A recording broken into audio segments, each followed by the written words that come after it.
नमस्कार दोस्तों, मैं देवराज और आपका मेरे चैनल इंग्लिश स्टडी लवर्स में स्वागत है। दोस्तों, आज की ये क्लास बहुत ही इंपॉर्टेंट होने वाली है और आज की इस क्लास के अंतर्गत हम आपके लिए केस को समझाने वाले हैं कि केस क्या होता है इंग्लिश के अंदर। यानी जिस तरीके से हिंदी में कारक होता है उसी तरीके से इंग्लिश में केस भी होते हैं और उनको कितने प्रकार में डिवाइड किया गया है और ये भी बताएंगे कि केस होता क्या है। तो दोस्तों, वीडियो को शुरू करते हैं। तो सबसे पहली बात यह है कि केस जो होता है सेम हिंदी की तरह उसे ही हम क्या बोलते हैं? कारक बोलते हैं। क्या बोलते हैं? कारक बोलते हैं। जैसे कि इंग्लिश में subjective case, objective case, generative case, vocative case, ये 4 प्रकार के होते हैं। उन सारे प्रकारों को हम डीपली समझेंगे।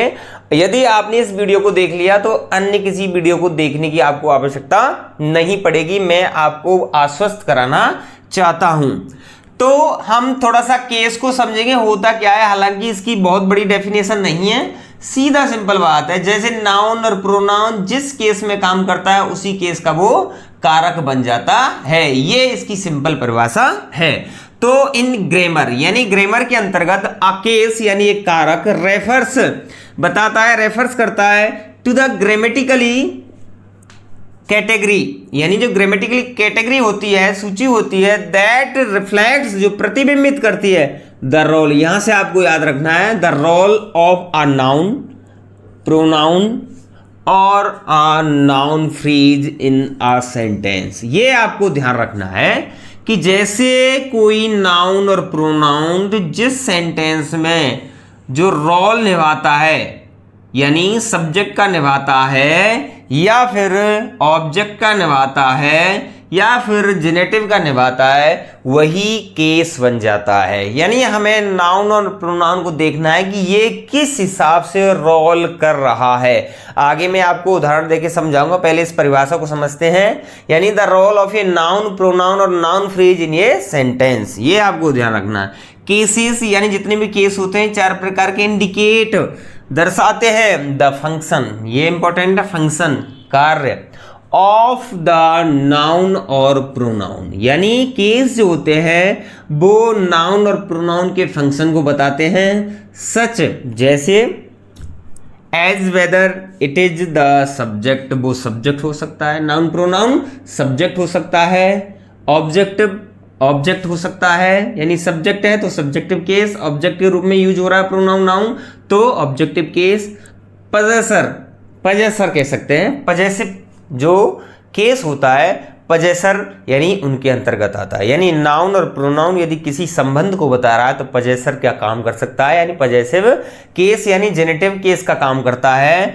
और इज बीइंग डायरेक्टली एड्रेस, यदि किसी को एड्रेस किया जाता है, संबोधित किया जाता है तो उसे हम वोकेटिव केस बोलते हैं। ये आपको ध्यान रखना है। अब एक बात इससे निकल के आई है पूरी परिभाषा से कि जब किसी सेंटेंस में नाउन और प्रोनाउन का रोल सब्जेक्ट के रूप में होता है तो वह सब्जेक्टिव केस होता है, ऑब्जेक्ट के रूप में यूज हुआ है तो वह ऑब्जेक्टिव केस होता है, पजेसर के यूज में यूज हुआ है तो वह जेनेटिव केस होता है, और किसी को एड्रेस करता है तो उसे हम वोकेटिव केस बोलते हैं। अब इंग्लिश के अंतर्गत जो केसेस होते हैं वो 4 प्रमुख प्रकार के होते हैं। कितने प्रकार के होते हैं? 4 प्रकार के होते हैं। इस बात की आपको जानकारी होनी चाहिए कि इंग्लिश के अंतर्गत जो केस होते हैं वो 4 प्रकार के होते हैं। कितने प्रकार के होते हैं? 4 प्रकार के होते हैं। पहला होता है नॉमिनेटिव केस। क्या होता है? Nominative case. क्या होता है? Nominative case. उसको ही हम सब्जेक्टिव केस बोलते हैं। यानी जब कोई नाउन और प्रोनाउन सब्जेक्टिव या नॉमिनेटिव केस के तौर पर यूज होता है तो उसे हम नॉमिनेटिव या सब्जेक्टिव केस कहते हैं और हिंदी में उसे संज्ञानात्मक बोलते हैं। क्या बोलते हैं? संज्ञानात्मक, यानी कर्ता कारक बोल सकते हैं। सेकंड जो केस है वो ऑब्जेक्टिव केस होता है, कर्मणी या कर्म कारक। यानी जब कोई नाउन और प्रोनाउन ऑब्जेक्ट के तौर पर यूज हुआ है तो उस नाउन और प्रोनाउन को हम ऑब्जेक्टिव केस के नाम से पुकारते हैं। जैसे कि मी यूज हुआ है और यू यूज हुआ है और तुम्हारा देम यूज हुआ है, तो इनको हम ऑब्जेक्टिव केस के तौर पर यूज करते हैं। नेक्स्ट है जेनेटिव केस। क्या है? Generative case. जेनेटिव केस बहुत ही सरल और इजी भी है इसको पहचानना। जेनेटिव केस का मतलब होता है संबंध कारक, यानी जब कोई नाउन किसी दूसरे नाउन से संबंध बताता है, रिलेशनशिप बताता है, उसको ही हम क्या बोलते हैं, जेनेटिव केस बोलते हैं। यानी जब कोई नाउन किसी वस्तु या नाउन से रिलेट होता है, रिलेशन बताता है, तो उसको हम जेनेटिव केस बोलते हैं। नेक्स्ट है दोस्तों वोकेटिव केस। क्या है वोकेटिव केस? इसको हम एड्रेस फॉर्म में इंडिकेट करते हैं, यानी जब कोई नाउन और प्रोनाउन संबोधन का काम करता है, एड्रेस का काम करता है, तो उसे हम वोकेटिव केस के नाम से जानते हैं। अब हम इनको एग्जाम्पल और इनकी डेफिनेशन के माध्यम से समझना चाहते हैं। दोस्तों अब पहला जो सब्जेक्टिव जो केस है वो सब्जेक्टिव केस है। क्या है? सब्जेक्टिव केस या नॉमिनेटिव केस। अब नॉमिनेटिव केस क्या होता है, सब्जेक्टिव केस क्या होता है? बहुत ही सरल है। It is used for the subject of a sentence और अ क्लॉज। यानी जो सब्जेक्टिव केस है, नॉमिनेटिव केस है, यानी जब नाउन और प्रोनाउन किसी सेंटेंस में सब्जेक्ट के तौर पर काम कर रहा है, तो उसे ही हम सब्जेक्टिव या नॉमिनेटिव केस कहते हैं। यानी एग्जाम्पल के माध्यम से समझना चाहेंगे।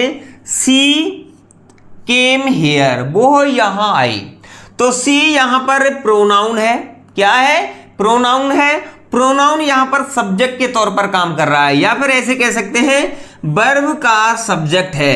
क्या है? सी। क्या वर्ब का सब्जेक्ट क्या है? सी है, और सी यहां प्रोनाउन है। जब प्रोनाउन और नाउन किसी सेंटेंस में सब्जेक्ट का काम करे, तो उसे ही हम सब्जेक्टिव या नॉमिनेटिव केस कहते हैं। बहुत ही सरल है। तो आपसे यदि कोई पूछे कि सी क्या है यहां पर, तो आपको जवाब देना कि ये एक सब्जेक्टिव केस या नॉमिनेटिव केस है। नेक्स्ट एग्जांपल है Mukesh was reading a book.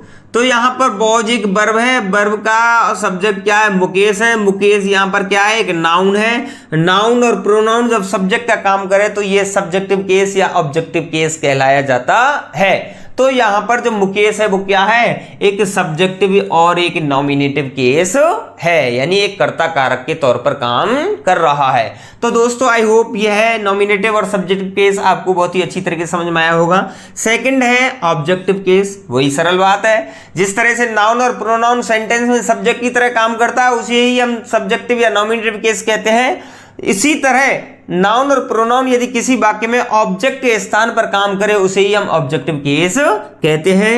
It is used for the direct और indirect object of a verb. यानी वर्ब का जब कोई नाउन और प्रोनाउन डायरेक्ट और इनडायरेक्ट ऑब्जेक्ट के तौर पर काम करे, उसे ही हम ऑब्जेक्टिव केस कहते हैं। डायरेक्ट ऑब्जेक्ट और इनडायरेक्ट ऑब्जेक्ट, सीधी बात है। यदि किसी सेंटेंस में एक ही ऑब्जेक्ट आता है, तो वो डायरेक्ट ऑब्जेक्ट होता है। यदि किसी सेंटेंस में दो ऑब्जेक्ट आते हैं, तो उनमें से एक डायरेक्ट ऑब्जेक्ट होता है और एक इनडायरेक्ट ऑब्जेक्ट होता है। यानी यदि कोई सेंटेंस में दो ऑब्जेक्ट आते हैं, उनमें से एक पर्सन है, यानी व्यक्ति से रिलेटेड है, तो वो इनडायरेक्ट ऑब्जेक्ट होता है। यदि कोई वो वस्तु है, तो वो डायरेक्ट ऑब्जेक्ट कहलाया जाता है। यदि सेंटेंस में एक ही ऑब्जेक्ट होता है, तो उसे हम डायरेक्ट ऑब्जेक्ट ही बोलते हैं, चाहे वो व्यक्ति है, चाहे वो इनएनिमेट थिंग है। यानी वस्तु है, व्यक्ति है, दोनों में से कोई भी हो, उसे हम डायरेक्ट ऑब्जेक्ट की संज्ञा देंगे। एग्जाम्पल के माध्यम से समझना चाहेंगे। आई गेव यहां वर्ब, हिम यहां ऑब्जेक्ट, आ बुक भी ऑब्जेक्ट। अब यहां पर ये एक ऑब्जेक्ट है और ये भी एक ऑब्जेक्ट है। अब इनमें से डायरेक्ट कौन सा है, इनडायरेक्ट कौन सा है, वो समझेंगे। यानी हिम जो है वो क्या है दोस्तों? हिम जो ऑब्जेक्ट है वो इनडायरेक्ट ऑब्जेक्ट है। क्या है? इनडायरेक्ट ऑब्जेक्ट है। पूछो कैसे? क्योंकि इनडायरेक्ट ऑब्जेक्ट ये है क्योंकि यहां पर ये एक व्यक्ति है। हिम क्या है? व्यक्ति और महिला में से कोई सा भी रिलेटेड नाउन और प्रोनाउन होता है, तो वो क्या है? प्रोनाउन होता है, तो वो क्या है? इनडायरेक्ट ऑब्जेक्ट है। यदि कोई वस्तु दे रखी है, तो वो हो जाएगी डायरेक्ट ऑब्जेक्ट। ये आपको विशेषकर ध्यान रखना है। यदि कोई वाक्य में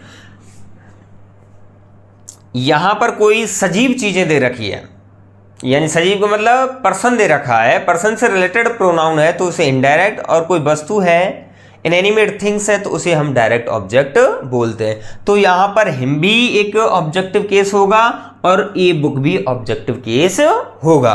नेक्स्ट देखेंगे दोस्तों, अशोक रोट आ लेटर। तो यहाँ पर अशोक एक नॉमिनेटिव केस, आई भी nominative case, subjective case, wrote एक वर्ब है, वर्ब का ऑब्जेक्ट क्या है, ए लेटर। क्या है, ए लेटर। तो यहां पर ये केवल क्या है, डायरेक्ट ऑब्जेक्ट है। क्या है दोस्तों, डायरेक्ट ऑब्जेक्ट है। ठीक है ना, ये क्या है, डायरेक्ट ऑब्जेक्ट है। यानी जब किसी वाक्य में एक ही ऑब्जेक्ट होता है, जैसे I like me, I like him, sorry I like him, तो यहां पर ये जो हिम है तो वो सजीव से रिलेटेड है, लेकिन ये डायरेक्ट ऑब्जेक्ट ही कहलाएगा। क्या कहलाएगा, डायरेक्ट ऑब्जेक्ट कहलाएगा। यदि यहां पर दो ऑब्जेक्ट होते तो एक को इनडायरेक्ट बोल देते और दूसरे को डायरेक्ट बोल देते। तो यहां पर ए लेटर, वहां पर हिम, ये दोनों ही डायरेक्ट ऑब्जेक्ट हैं। इनको हम ऑब्जेक्टिव केस की श्रेणी में ही रखते हैं। यदि आपसे कोई प्रश्न पूछे कि अशोक रोट ए लेटर में ऑब्जेक्टिव केस कौन सा है, तो आपको फटाक से जवाब दे देना है कि ए लेटर यहां पर ऑब्जेक्टिव केस का काम कर रहा है। नेक्स्ट देखते हैं दोस्तों, जेनेटिव केस बहुत ही इंपॉर्टेंट है, परीक्षा के दृष्टिकोण से यहीं से क्वेश्चन पूछे जाते हैं। जेनेटिव केस, जेनेटिव केस का मतलब सीधी सी बात है, जब कोई व्यक्ति किसी व्यक्ति से संबंध बताती है तो उसे ही हम जेनेटिव या पजेसिव केस बोलते हैं। तो it is used to indicate possession, स्वामित्व की भावना दर्शाता है। क्या दर्शाता है, स्वामित्व की भावना दर्शाता है। ऑनरशिप, मालिकाना हक दर्शाता है। एसोसिएशन, कोई संबंध दर्शाता है, तो उसे ही हम जेनेटिव केस बोलते हैं। ये ध्यान रखना है दोस्तों, जो जेनेटिव केस होते हैं यहां पर समझेंगे, जो जेनेटिव केस होते हैं वो अपस्ट्रोफी एस आता है या बिना अपस्ट्रोफी एस के यूज होता है, और इनमें ऑफ का यूज होता है। ये ध्यान रखना है दोस्तों, अपस्ट्रोफी एस और ऑफ का यूज होता है तो ये जेनेटिव केस के अंतर्गत आते हैं। नेक्स्ट देखेंगे दोस्तों, इसके एग्जांपल, रवीज शॉप, रवि की दुकान है, यानी कोई सजीव है तो वहां पर अपस्ट्रोफी एस लगा के उसको बना देते हैं, यानी रवीज शॉप। मुकेश शॉप और मुकेश कार, इस तरीके से हम लिखते हैं। The roof of the house, यदि कोई निर्जीव वस्तु को जेनेटिव केस में उतारा जाता है तो उसमें ऑफ लगा के नाउन को जोड़ देते हैं, जैसे कि the leg of the table, ठीक है ना, the hook of the window, इस तरीके से जेनेटिव केस बना देते हैं। तो यहां पर Ravi shop, the roof of the house, ये जेनेटिव केस के अंतर्गत आते हैं।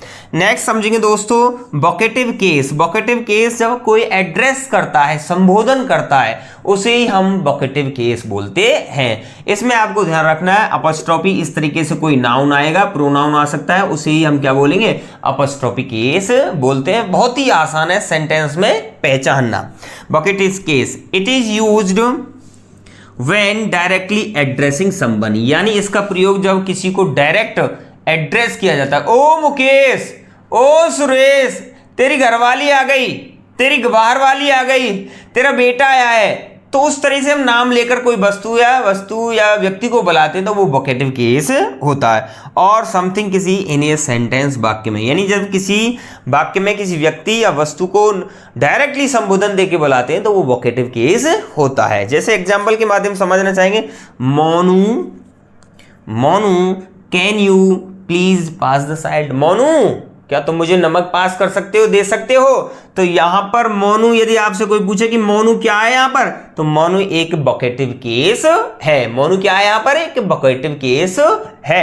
नेक्स्ट है uncle, there is a gift for you, uncle, uncle मैं तुम्हारे लिए एक गिफ्ट लेकर आया हूं। तो यहां पर एड्रेस में किसको कर रहा हूं, अंकल को कर रहा हूं। किसको कर रहा हूं, अंकल को कर रहा हूं। तो यहां पर जो अंकल है वो एक वोकेटिव केस का काम करेगा। यहां पर क्या करेगा, वोकेटिव केस का काम करेगा।